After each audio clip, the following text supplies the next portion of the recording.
नमस्ते दोस्तों, स्वागत है आपका हमारे चैनल पर। आज हम बात करेंगे भारतीय संविधान की 12 अनुसूचियों की।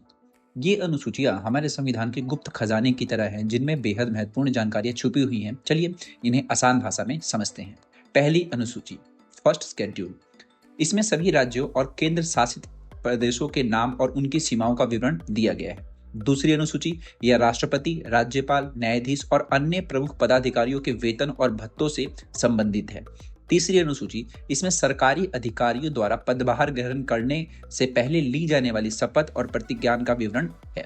चौथी अनुसूची, यह राज्यसभा में सीटों के आवंटन से जुड़ी हुई है। पांचवी अनुसूची, यह अनुसूची क्षेत्रों और जनजातियों के प्रशासन और नियंत्रण से संबंधित है। यह उन क्षेत्रों के लिए है जो पूर्वोत्तर राज्यों के बाहर हैं। छठी अनुसूची, यह पूर्वोत्तर राज्यों जैसे असम, मेघालय, त्रिपुरा, मिजोरम में जनजातीय क्षेत्रों के प्रशासन को प्रभाषित करती है।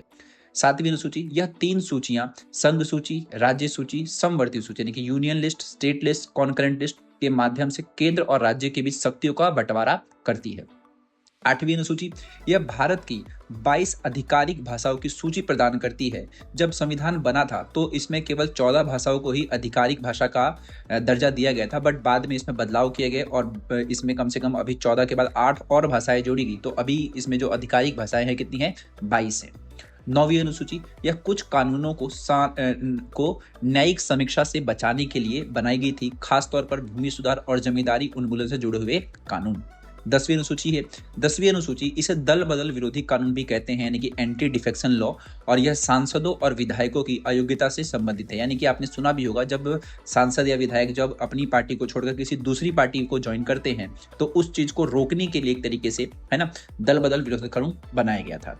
11वीं अनुसूची 73वें संविधान संशोधन से जोड़ी गई। यह पंचायतों के कार्य और जिम्मेदारियों की सूची है। 12वीं जो आपकी है वो 74वें संविधान संशोधन के माध्यम से जोड़ी गई है। यह नगर पालिकाओं के कार्यों से शहरी प्रशासन को परिभाषित करती है।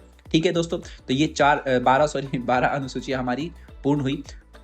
अब हम आपकी बारी। अब आपसे एक सवाल मैं पूछता हूँ, आप बताइए कि कौन सी अनुसूची केंद्र और राज्यों के शक्तियों के बंटवारे से संबंधित है। ठीक है, तो इसका आपको जवाब देना है कमेंट में। कमेंट बॉक्स में आप इसका जवाब लिख सकते हैं।